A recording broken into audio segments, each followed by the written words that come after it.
नमस्छात्राय सततम Sanskrit वयूनम channel पर आप सभी का हार्दिक स्वागत है।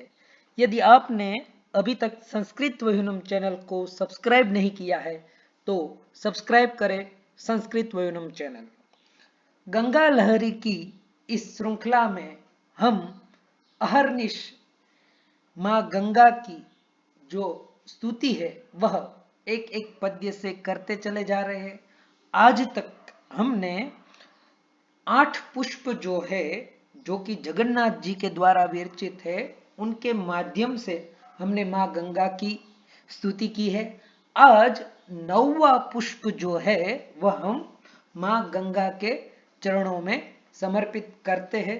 तो चलिए नवम पुष्प, नवम श्लोक का हम गान करते हैं।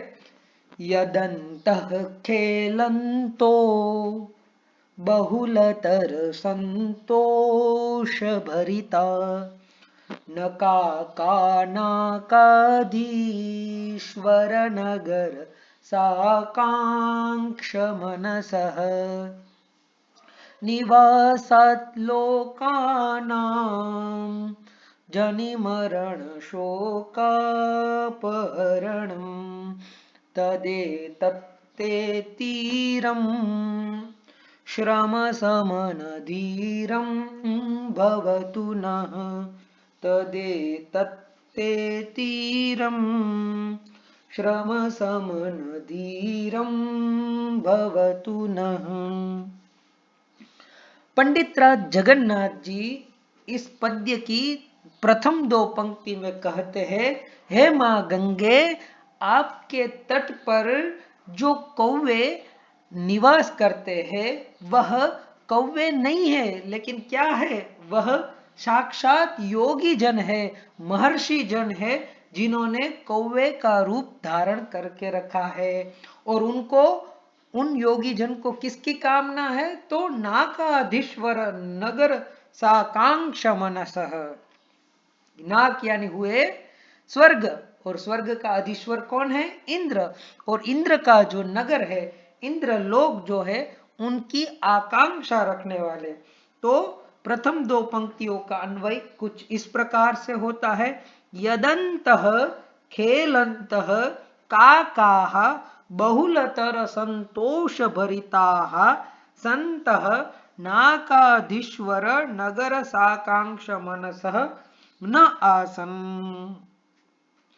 कि ऐसे जो कौवे है या कौवे के रूप में जो मनीषी गण है, उनको भी नाकाधीश्वर नगर की आकांक्षा नहीं है, इंद्रलोक की भी कामना नहीं है, स्वर्ग की कामना नहीं है, क्योंकि आपका तट जो है वह स्वर्ग से भी बेहतर है, पाप ताप को शमन करने वाला है और एक आत्मिक शांति प्रदान करने वाला है।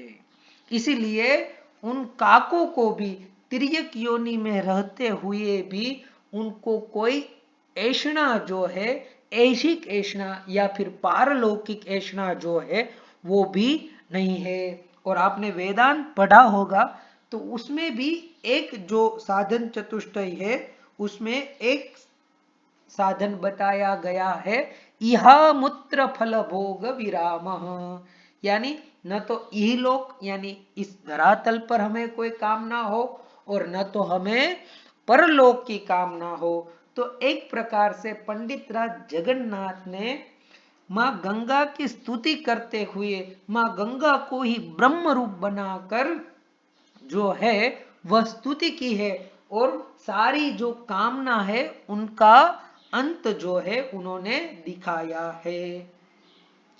तो खेलंतः, खेलंतः शब्द तो अत्यंत प्रचलित ही है। काक यानी कौवा, यह भी आपको पता ही होगा, नहीं पता है तो आप इस शब्द का भी ग्रहण कर सकते हैं।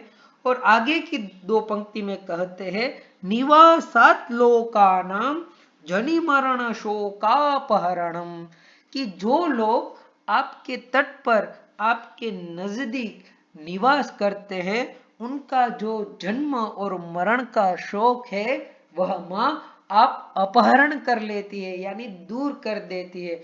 आपके आश्रय में जो रहता है उनको ना तो जन्म का कोई शोक रहता है, ना कोई मरण का शोक रहता है। वह मनुष्य, वह जीव तो प्रतिदिन आपके आश्रय में रहते हुए प्रसन्न चित्त रहता है, स्वस्थ रहता है और आत्मा आराम रहता है। इसलिए भागवत जी में भी कहा गया है कि मुनि कौन है, तो आत्मा आरामश्च मुनयः, मुनि वही है जो अपने आत्मा में, अपने अंदर ही रमण करते हैं, अपने अंदर जो तत्व है, विराजित तत्व है, उसमें रमण करे, वही मुनि है। तो माँ गंगा का आश्रय भी कुछ ऐसा ही है कि जो हमारे जन्म मरण के शोक को अपहृत करते हुए हमें नित्य निरंतर आह्लाद प्रदान करे और हमारे भवताप हो, आदि देविक, आदि भौतिक, आध्यात्मिक त्रिविध ताप हो या फिर और कोई समस्या हो, उसको हरण कर लेता है। तत् एतत्ते तीरम, ऐसा आपका माँ यह तीर जो है वह श्रम समन धीरम न भवतु। हे माँ, आपका ऐसा यह तीर, ऐसा यह पावन तट जो है वह मेरे श्रमों का, मेरी पीड़ाओं का, मेरी समस्याओं का समन करे, नाश करे और मुझे एक अत्यंत आह्लादकर आनंद जो है वह प्रदान करे। कि यदि हे माँ आप गंगा जो है वह काक, कौवे जैसे तिर्यक योनि को भी आनंद प्रदान कर सकती है, और कौवे भी कैसे कि कौवों को भी जो तिर्यक योनि में है, तिर्यक योनि से कौन मुक्ति नहीं चाहता। हर कोई मनुष्य जो तिर्यक योनि वाला पशु है वह भी शायद ईश्वर से प्रार्थना करता होगा कि मुझे कुछ अच्छी योनि प्राप्त हो या फिर यह जो योनियां है उससे मुझे मुक्ति मिल जाए। लेकिन यहाँ पर तो जगन्नाथ यह कहते हैं कि जो माँ गंगा के आश्रय में रहते हुए तिर्यक योनि भी है तो भी वह अपने आप को धन्य समझता है और कहता है कि प्रभु जो कुछ भी हो, भले आपने मुझे कौवा बनाया, मेरे कर्मों की वजह से या मैं फिर कौवा बनाया हूं, लेकिन मैंने भी कुछ ऐसे अच्छे कर्म किए होंगे कि मुझे माँ गंगा का जो तट है वह तट आज प्राप्त हुआ है। तो ईश्वर अब मुझे न तो स्वर्ग की कामना है न फिर अन्य कोई योनि की कामना है। जब तक रहूं माँ गंगा के आश्रित रहूं, माँ गंगा का नाम स्मरण करता रहूं, उनके तट का सेवन करता रहूं, यही अब तो कामना है और किसी की कामना नहीं है। तो कौवे भी यदि यह प्रार्थना कर सकते हैं तो फिर हम तो मनुष्य है, हम तो जीवात्मा है, हमें फिर और अन्य दुनियादारी या अन्य जो बातें हैं उनसे क्या लेना देना। हमें भी माँ गंगा का नाम स्मरण करना है, यदि हो जाए तो वहां गंगा के तट पर उनका सेवन करना है और माँ गंगा के आश्रित रहकर ही अपने को इन त्रिविध ताप से मुक्त होकर माँ गंगा के ही कोख में विलीन हो जाना है। तो ऐसी ही कुछ प्रार्थना प्रस्तुत श्लोक में पंडित राज जगन्नाथ ने की। तो फिर से इस पुष्प का हम गान करते हैं। यदन्तः खेलन्तो बहुलतर संतोष भरिता नकाकानाकाधीश्वर नगर साकांक्ष मनसः निवासा लोकानां जनिमरण शोकापहरणं तदेतत्ते तीरं श्रमसमनधीरं भवतु नः, तदेतत्ते तीरं श्रमसमनधीरं भवतु नः। धन्यवाद।